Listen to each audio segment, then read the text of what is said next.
Bismillahirrahmanirrahim. Assalamualaikum warahmatullahi wabarakatuh. Saya Yolita Suryati dari SMA Negeri 1 Padalarang. Kali ini saya akan membahas tentang reaksi yang banyak sekali terjadi di alam, yaitu korosi. Korosi adalah kerusakan logam yang disebabkan oleh reaksi logam itu dengan oksigen, uap air ya yang ada di lingkungan ya. Sehingga nilai fungsi serta estetikanya tidak sesuai harapan. Jadi misalnya kalau ada besi yang terkorosi ya, itu jadi rapuh, berarti fungsinya sudah berkurang. Dilihat juga sudah tidak bagus lagi ya, warnanya berubah. Nah, itu berarti estetikanya sudah tidak sesuai harapan. Nah, istilah korosi dalam kehidupan sehari-hari itu biasa disebut sebagai perkaratan ya. Jadi ada besi yang berkarat. Logam-logam itu dapat berkarat ya. Nah, yang akan kita bahas kali ini adalah korosi pada besi. Mengapa yang dibahas korosi pada besi? Karena memang besi yang banyak sekali digunakan dalam banyak hal, banyak kegiatan ya, industri misalnya, atau pada keperluan-keperluan rumah tangga, misalnya pagar ya. Kalau dulu juga keperluan alat-alat dapur itu juga dibuat dari besi. Tapi karena besi itu mudah sekali terkorosi, maka sekarang mulai bergeser penggunaan alat-alat rumah tangga itu misalnya sekarang menggunakan aluminium ya yang lebih kuat, atau bahkan sekarang lagi bergeser ke keramik yang memang tidak terkorosi. Nah, sekarang kan kita bahas ini korosi pada besi. Ini pelat ini adalah besi ya, besi. Ini yang berwarna merah kecoklatan ya, ini adalah karat besi ya. Kemudian ini ada tetesan air ya, dan ada oksigen. Jadi di sekitar besi itu ada tetesan air dan oksigen.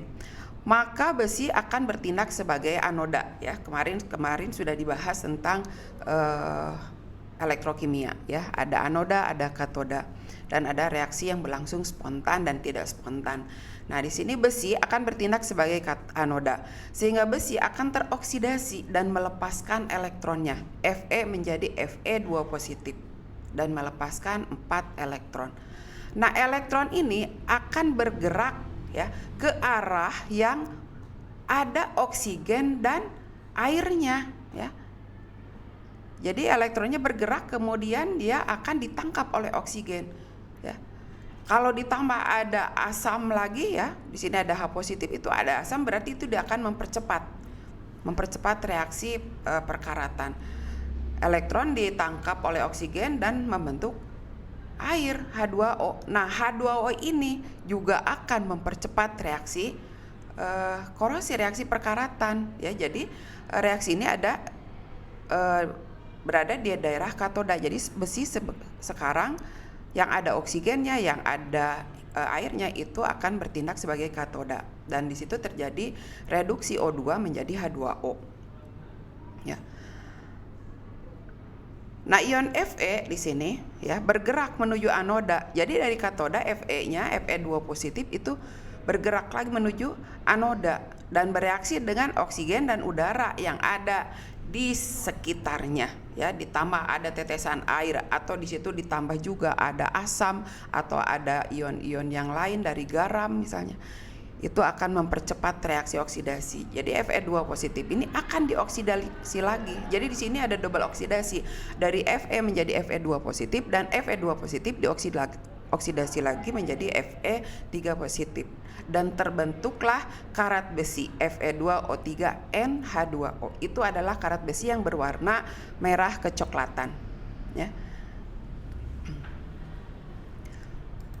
Nah, ini faktor-faktor yang mempengaruhi korosi itu tadi sudah disebutkan. Faktor utamanya adalah oksigen dan air. Jadi kalau ada besi tergeletak di luar, maka tidak akan memakan waktu yang lama, itu pasti akan terkorosi karena di sekitarnya ada oksigen dan air, ya.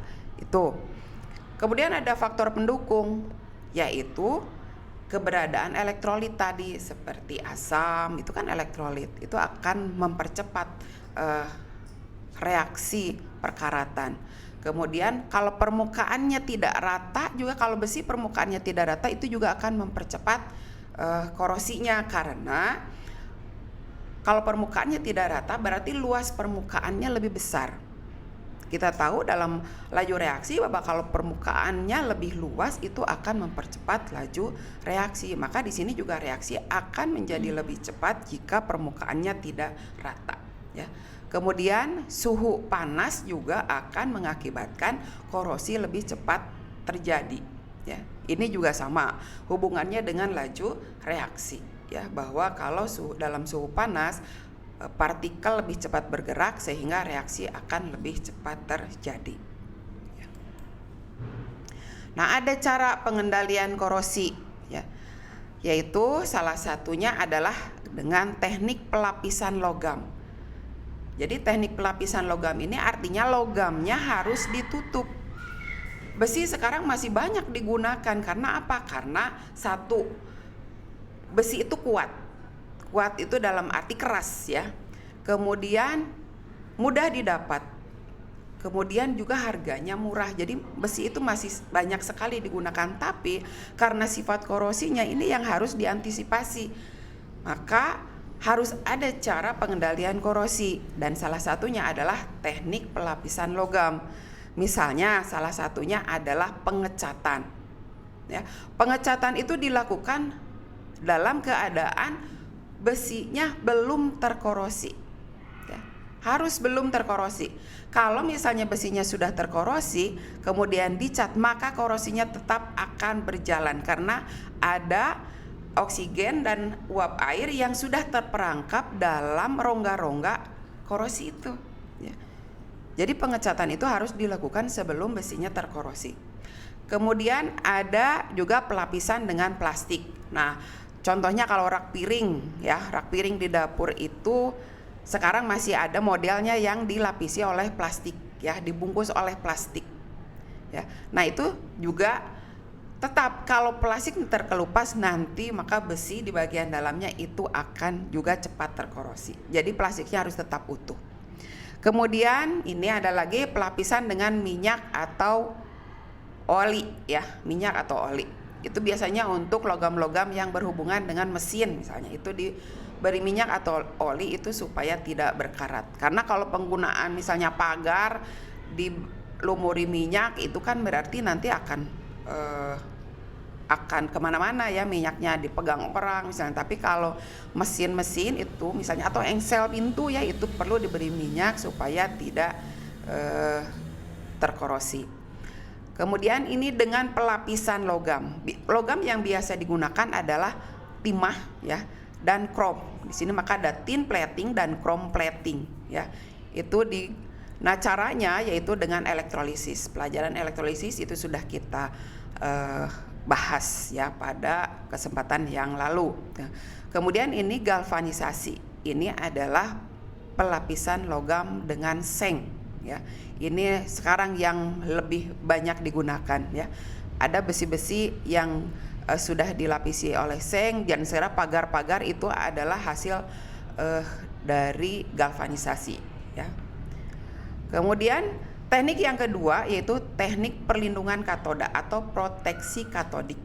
Ini digunakan agar menggunakan logam lain yang mudah teroksidasi, lebih mudah teroksidasi dari besi. Jadi kalau misalnya didekatkan logam besi dengan logam, contohnya magnesium, ya, maka magnesium akan lebih dulu teroksidasi daripada besi. Maka besinya akan terlindung dan tidak teroksidasi.